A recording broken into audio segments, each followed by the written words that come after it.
As I was driving through the woods, I stumbled upon a singing tree.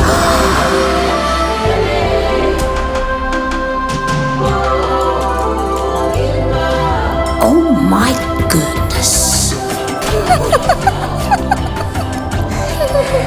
Knowledge brings light, as singing tree lights your path. Come away with me on a journey of knowledge. Let me tell you a story from the green tales of Singing Tree.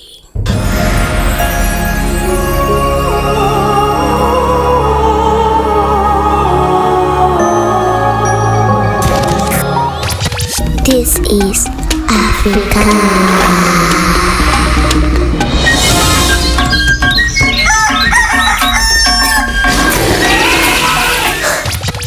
Hello, children all over the world. And hello to you too, dear Mumbi. Great to be here with you too, Grandma Wura.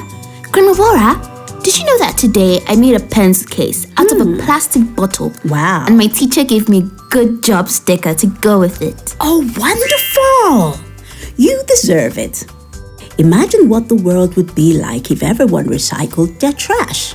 Well, we would have a lot of pencil cases, but that would be so cool, right? Yes, it would. Pencil cases and a whole lot of other things, actually. In fact, in today's Green Tale, we will learn of how plastic really makes beautiful things seem ugly.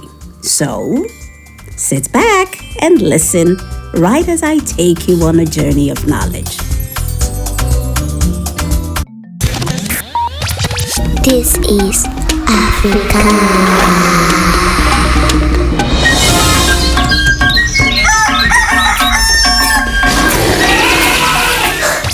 The land of Folubi was a beautiful, beautiful little village.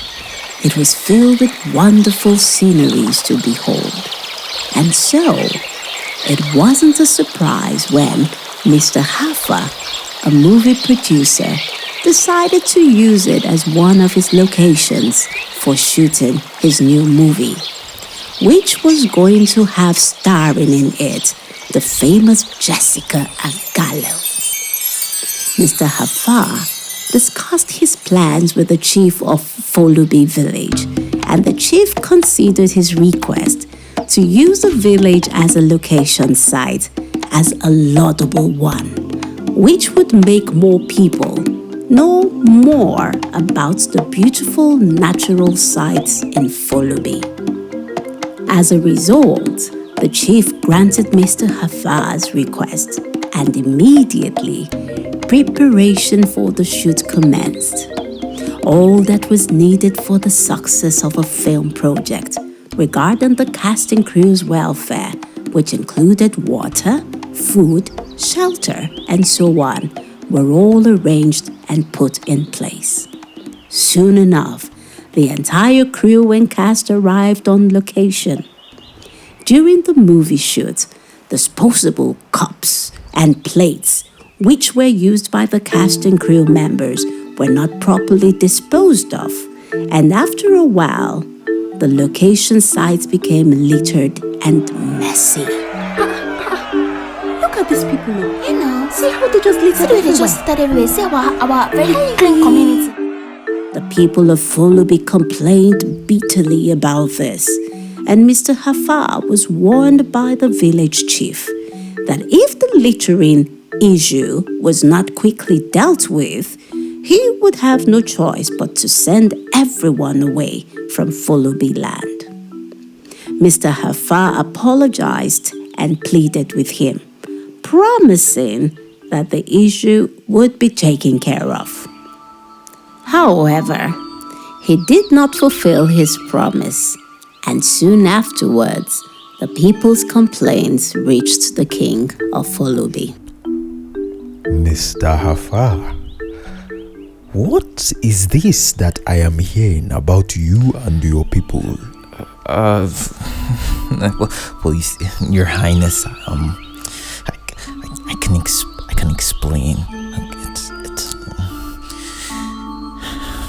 Mr. Hafa's presence was requested before the king, who made it very clear that if he did not find a way to take care of the mess that he and his entire crew had caused, they would be forcefully sent out of the village. Mr. Hafa agreed once again, and this time it did as promised and came up with a solution. Mr. Hafa announced to the cast that due to the littering of the village with plastic cups and plates, they would now be using earthen plates and utensils to eat their food going forward. The famous actress Jessica Agallo was outraged, making it known that she had a problem with it. She spoke up by saying that it would be degrading for a high-class celebrity like herself to eat or drink from such earthenwares. She stood her ground and maintained that she was never going to grant such a request. As a result, the influence that Jessica had as a celebrity on others made them also refuse to have their food or water served to them in earthenwares. Jessica Agallo went farther to threaten that she would leave the project if she was forced against her wishes. I will not allow myself to be subjected to this, or else I will leave. This was such a difficult situation, and Mr. Hafa had no idea what else to do. That night, Jessica had come out of her room where she lodged to enjoy the cool night breeze and have a moon bath. While Jessica sat under the moonlight, a figure appeared in her view. Was it a tree or was it a lady? Jessica asked herself these questions as the tree slowly began to transform right before her very eyes. Before Jessica could jump to her feet and run to her room, she found herself sitting upright before a mysterious green lady. It was Singing Tree. She felt too confused to scream, her legs too numb to run. Singing Tree disarmed Jessica with that dashing, beautiful smile of hers, and then reached out to her with a hand held out. It was at this point that Jessica gave a very loud scream. She kept on screaming at the top of her lungs for help, but no one seemed to be hearing her. Soon after she realized no one could hear her, she fell silent, exhausted from all of the screaming. Singing Tree just smiled at her and then said, in a very, very soft voice, "For beauty to remain beautiful, it must be maintained." Then she turned back into a very still tree. By this time, Jessica was too stunned to even speak or get up. She couldn't believe what she had just seen. Later that night, she thought a lot about Singing Tree's words and even struggled to sleep.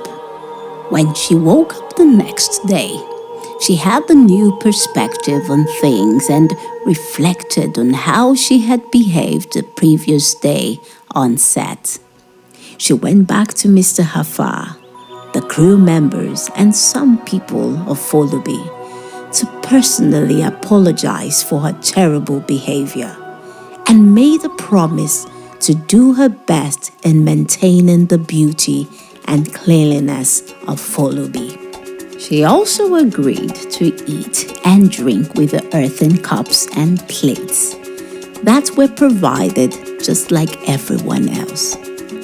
The other actors who had refused earlier to do so followed suit. After They were finally done shooting the movie. Jessica was truly a changed person with a better personality than when she first came to Folubi.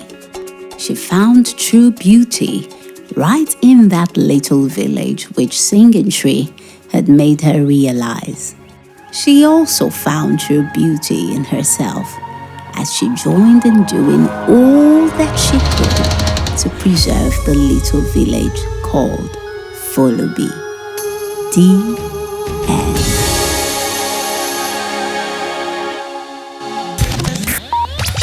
This is Africa.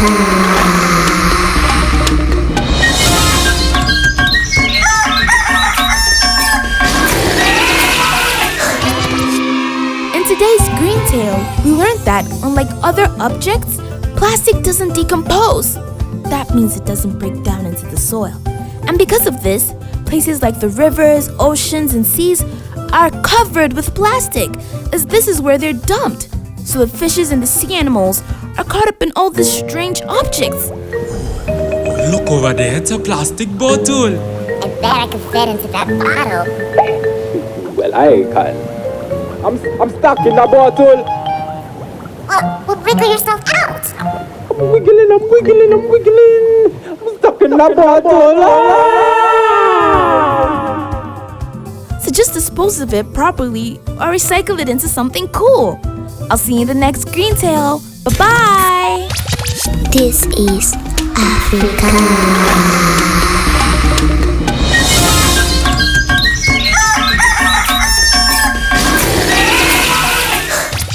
This podcast series is supported by Africa No Filter in partnership with MasterCard Foundation.